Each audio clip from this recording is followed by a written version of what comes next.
Hello, my name is Caitlin Land, and welcome to my discussion on sensory marketing. Sensory marketing is a relatively new approach in marketing. It's defined as marketing that engages the consumer's senses and it affects their judgment and behavior. To put it more simply, sensory marketing focuses on your five senses: sight, hearing, taste, touch, and smell. For the most part, this sensory experience is subconscious, and for an example, we are going to take a look at the color red. Studies show that the color red is a warm color and it also stimulates appetite. So when you see this picture of the McDonald's hamburger on the red backdrop, it is on this particular color to make you feel hungry all of a sudden. There are several different sensory tactics that businesses can use. I have a few of them listed here to go over.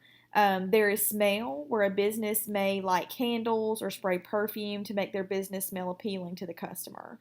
We also have sight, where warm colors are used more often, and then touch, where textured walls or linens may be used to appeal to the consumer's sense of touch. Lastly, we have hearing, where businesses may play some sort of soothing music throughout their store. And we're going to take a look at a couple of more specific examples next. So here we have an example of using your sense of smell. Many hotels release perfume into their air ducts to encourage their guests to stay in the hotel lobby or their hotel rooms longer and hopefully encourage another stay. This is not an unusual tactic. It's actually a very popular one. For example, let's take a bakery. If you think back on the last bakery you visited, you probably can't recall what curtains they had hung on their windows, but you can probably remember the smell of all the fresh baked goods.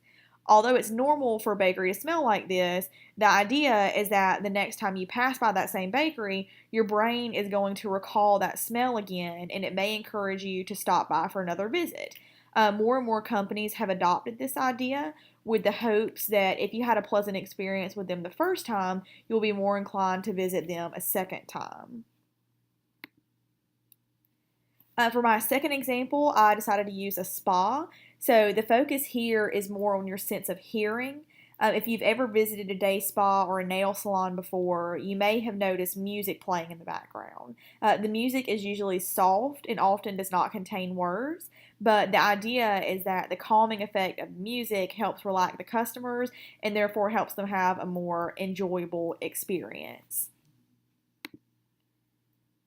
For my final example, I wanted to talk about a specific company who has become extremely talented in their use of sensory marketing.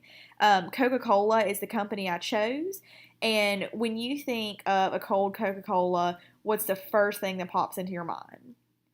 So for me, I hear the pop and the fizz when you first open the can, and I visualize the brand logo. And going back to the color red a little bit, Coca-Cola's logo is printed on a red background.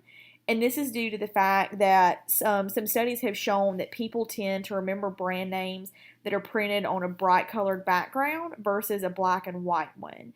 Coca-Cola tends to focus on your sense of hearing in their ad commercials because you can neither taste, smell, nor feel a commercial.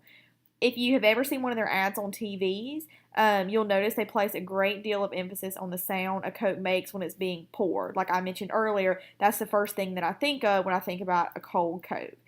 Usually they follow it up with the model on screen in the ad going, ah.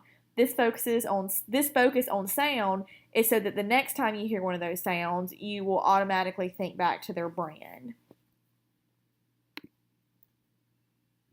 This concludes my discussion on sensory marketing. I hope I've increased your knowledge on the topic and all the great ways it can be used to enhance consumers' experiences. Thank you.